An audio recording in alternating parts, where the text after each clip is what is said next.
6,00,000% शिक्षकों को मिली बड़ी खुशखबरी। तबादले की पॉलिसी में हुए अहम और बड़े बदलाव। नमस्कार दोस्तों, स्वागत है आप सभी का आपके अपने यूट्यूब चैनल नेहा सिंह सासनी में। तो फाइनली 8 साल बाद अंतः जनपदीय और अंतर जनपदीय तबादले की शुरुआत हो चुकी है। यूपी में शिक्षकों के तबादले का आदेश भी हो चुका है। इसमें 68,569,000 सारे शिक्षक शामिल होंगे और जो बाध्यता थी समय की कि 5 साल बाद होगा ट्रांसफर, वो खत्म कर दी गई है। तो अभी सब लोग इसमें फाइनली अप्लाई कर सकते हैं। बहुत अच्छी खबर है सभी शिक्षकों के लिए। तो चलिए एक बार विस्तार से समझेंगे पूरा मामला क्या है, कौन कौन सी चीजें आपको करनी है यहाँ पे।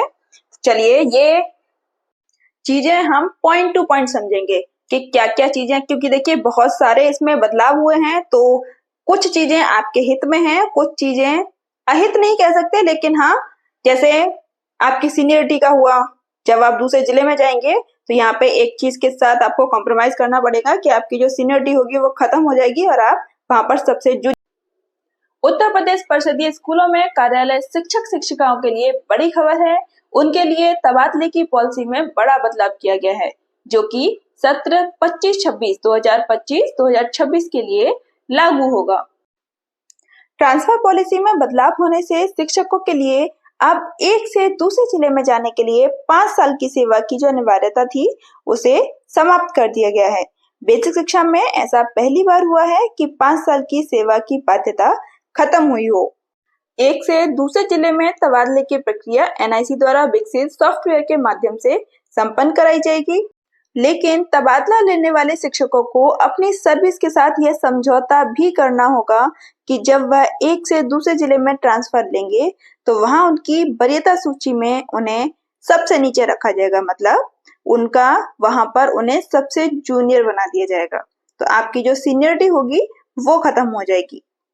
इसके लिए विभाग आपसे एक शपथ पत्र भी लेगा, जिससे कि अगर बाद में पदोन्नति के समय कुछ भी होता है तो आप किसी भी प्रकार का दावा प्रस्तुत ना कर सकें। तो आपको खुद से लिखकर एक शपथ पत्र देना होगा, ठीक है। बाद में पदोन्नति के समय किसी प्रकार का आपको दावा प्रस्तुत करने का मौका नहीं मिलेगा।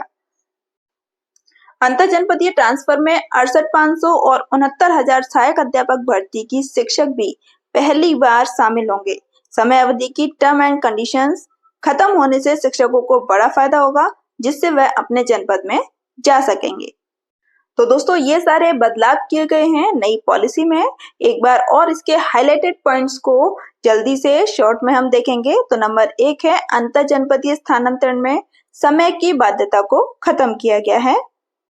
नंबर 2, पॉलिसी में ग्रेड सिस्टम का कोई भी जिक्र नहीं किया गया है। नंबर 3, पॉलिसी में पति पत्नी स्थानांतरण प्रकरण का भी कोई जिक्र नहीं है। नंबर 4 है पॉलिसी में स्थानांतरण प्रतिशत का कोई जिक्र नहीं है। नंबर 5 है पॉलिसी में विशेष वरीयता का कोई भी जिक्र नहीं किया गया है। नंबर 6 है पॉलिसी में चिकित्सीय प्रकरण का भी कोई जिक्र नहीं किया गया है। वहीं नंबर 7 है पॉलिसी में स्थानांतरण के लिए सभी जनपद खोले जाएंगे, इसका भी कोई जिक्र नहीं है। मतलब जरूरी नहीं है कि सारे ही जनपद स्थानांतरण के लिए खोले जाएं। नंबर 8 है सिर्फ शिक्षक छात्र अनुपात बराबर करने का जिक्र किया गया है। मतलब जो शिक्षक और छात्र का अनुपात है 30:1, उसका यहाँ पर जिक्र किया गया है, उस पर काम भी किया जा रहा है।